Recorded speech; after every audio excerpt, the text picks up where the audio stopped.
Vous êtes trop d'accord, beaucoup trop d'accord. Là, il y a beaucoup trop de consensus sur ce plateau. Ça va pas du tout. Mais si on va vous opposer, vous savez que régulièrement on organise des matchs dans ce rendez-vous les fights. Eh bien, ce soir, alors qu'EFH va intégrer le CAC 40 lundi, EFH va remplacer Edenred dans le CAC 40. Le match, il va vous opposer. Est-ce qu'il faut dans le CAC 40 à l'avenir privilégier EFH ou plutôt Vinci sur ce secteur? C'est le fight de cette fin de semaine, les amis.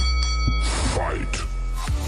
Ils sont en complet désaccord pour le coup. EFH qui intègre le CAC 40 doit-il être le nouveau chouchou sur le secteur? Oui, non. Ils sont en complet désaccord. Pour vous, ce sera EFH ou pas, Julien? Ce sera EFH. Ce sera EFH et pour vous, ce sera plutôt Vinci. Exactement. Maxime, ils sont en désaccord. Pourquoi Vinci plutôt qu'EFH? Ça fait un peu vieille école, Vinci. Je suis désolé de vous le dire, même si vous avez 27 ans. Pourquoi Vinci? Parce que le groupe a un très très bon carnet de commandes. On a un peu plus de 70 milliards en carnet de commandes. Ça représente à peu près 14 mois d'activité. Et c'est vrai que malgré une légère baisse des prises de commandes sur les 9 premiers mois, on a eu une réaccélération finalement sur le dernier trimestre. Donc il y avait un signe d'amélioration. On a un bilan qui est très solide. Le groupe continue de se désendetter. On a une dette nette qui devrait arriver aux alentours de 21 milliards en fin d'année.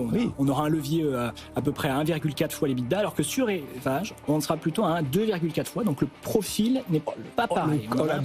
La droite que vous venez de mettre à Julien, il est liquéfié là. Julien, les arguments sont forts en faveur de Vinci. Pourquoi vous restez sur EFH, vous? Mais attendez, Vinci, il faut regarder aussi la dynamique des activités.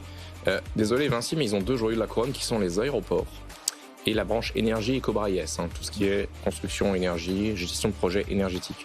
Morgan Stanley nous dit que ces deux activités pèsent 50% de la valeur des fonds propres. C'est comme ça que le calcul. Et ces deux activités, elles sont en train de perdre en dynamisme. On parle de joyaux qui sont en train de se ternir et c'est pour ça qu'elles n'ont plus à l'achat sur Vinci. Donc là, on n'est pas sur une dynamique favorable. Vous êtes en train de couler Vinci avec une froideur. Vous êtes ok, d'accord, des arguments contre Vinci. Et en faveur d'EFH, on peut en avoir un ou deux quand même, Julien, ou c'est comme du on peut avoir des arguments en faveur d'EFH.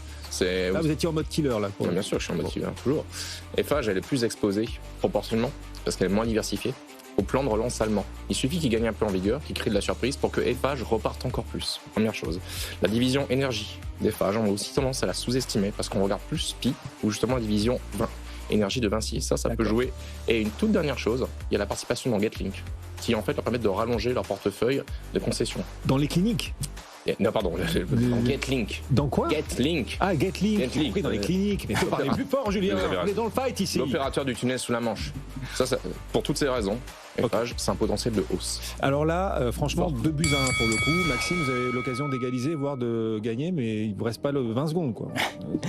Eh bien, moi, je trouve que Vinci a un profil un petit peu plus défensif parce qu'il faut rappeler une chose, c'est que finalement, Vinci Autoroute représente 37% du résultat opérationnel de Vinci, alors que les concessions représentent plutôt 65% du résultat opérationnel chez EFH.